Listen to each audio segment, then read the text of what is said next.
we're going to talk about revenge porn now. We've got to say goodbye to you and thank you very much indeed, because a change in the law earlier this week meant those found guilty of revenge porn could now go to jail. Yes, this comes off the back of Stephen Bear. He's the reality star who shared intimate images of then-girlfriend Georgia Harrison without her consent, leaving her in a great deal of distress. Bear was jailed for 21 years in December, and I'm pleased to say we can actually speak to Georgia, who joins us this morning. Good morning to you, Georgia. Look, you've campaigned on this tirelessly, and the changes in the legislation that are coming in this week are going to change the experiences of a generation to come, largely thanks to you.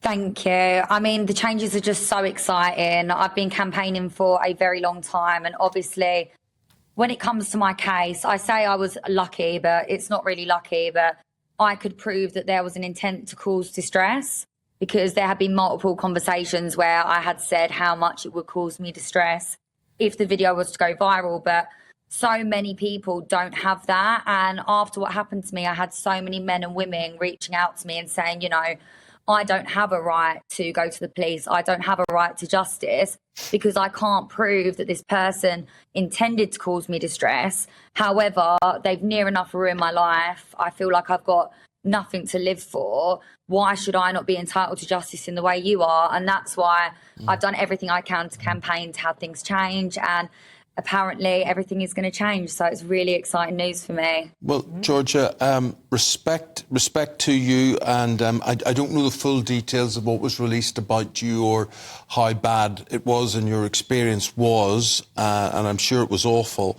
But I'm just, for the first time, I've just read what Stephen Bear's penalty was, and if it was just revenge porn alone, 21 years in jail. There's people who commit murder who don't get 21 years. There are. I mean, am I missing? 21 months? It just said 21 years on the. Did it? That couldn't be right. Even I would have said 21 years is a bit heavy. Right. So what was it? 21 months. 21 months. Right. Okay. Sorry. That takes. What do you feel as that then as a sentence for Stephen Bear, and what are your feelings towards him now and how he behaved? I think it was a fair sentence. I truly think, not just from the crime he caused, but from the way he held himself over the years in the lead up to the trial and outside the trial. It was very clear that he had no remorse. He had like a complete lack of empathy for the pain he caused me. And I truly feel he did deserve to go to jail to somehow, I mean, even not just for society, but also for himself. But I'm not a hateful person. I don't spend a lot of my time thinking about him anymore. Like, if anything, the best outcome for him would to be that he realises what he'd done wrong and somehow tries to rehabilitate himself and carry on with his life as a better person. But you know, that's his path and that's my path. I just concentrate on my own journey for now. And it's amazing that you've used that journey to try and benefit other people. And I just want to explain some of the changes that are coming in as a result of that to the online safety bill. It's not just about distress. Thanks to you, victims will no longer have to prove their perpetrator's intent to cause distress, alarm, embarrassment, or even for sexual gratification. It's seen as a significant step. And before that, people like you, victims, were in court having to. The burden of proof was on you to prove that you had been distressed in any way. I mean, that's obvious. I mean, the fact that the law was any other way is an absolute outrage, frankly. How hard was it? What was the reception you got when you started talking about this? I mean, obviously, lots of people reached out to you, but you know, at what point did you think actually we could effect change here? You know, we have to bear in mind as well, it's no longer just an intent to cause distress. Like, with the rise in subscription platforms, so many people are doing this for monetary gain, and that was not included in the law whatsoever. And that really blew my mind, because I feel like that's one of the main motivators for this sort of a crime. And yeah, as soon as I started campaigning, I never expected the ball to start rolling as quick as it did.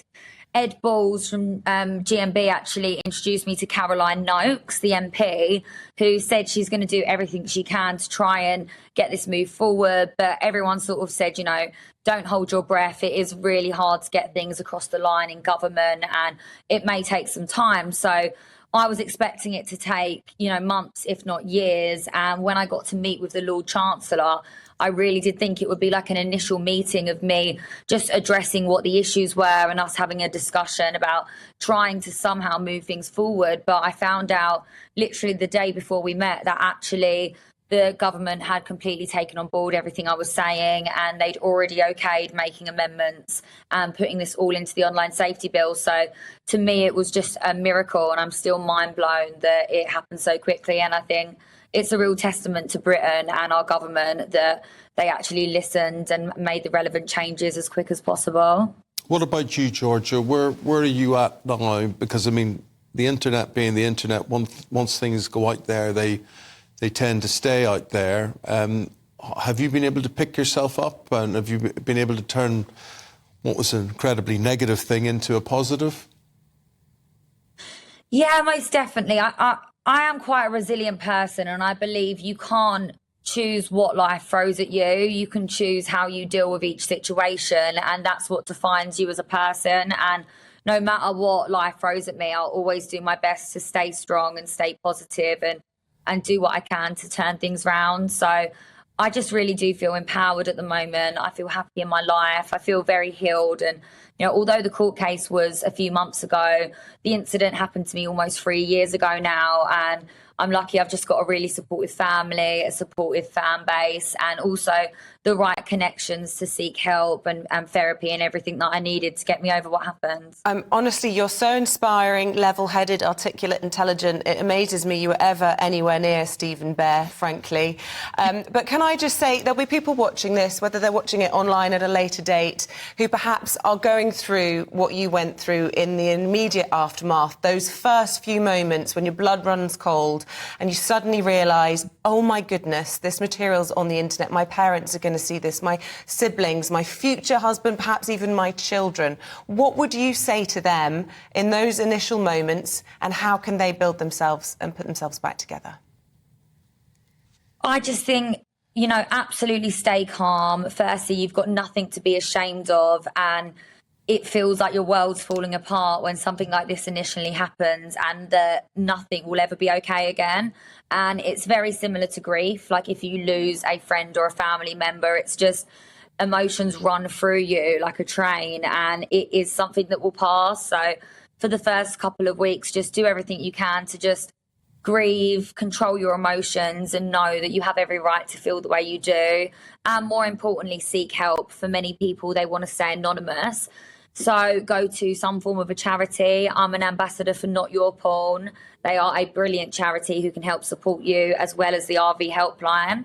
And these charities not only offer support in terms of therapy and legal help, but they can also help remove the footage from certain websites for you. And they can usually do that free of charge. So I think the first thing you should do for sure is reach out to one of those charities, because you never know, you might be able to get it down quicker if it hasn't spread too fast. Okay. Wow. I think you're one of the most impressive people I've ever interviewed. I feel like being on my feet and just saying, well done. Because we talk about porn on this programme so much. It is so depressing, the future. It's so bleak. And actually to hear that the government reacted quickly, that you've actually been able to move on with your life, that you really don't care about this person anymore, it's really uplifting. And we applaud you. So thank you very much indeed.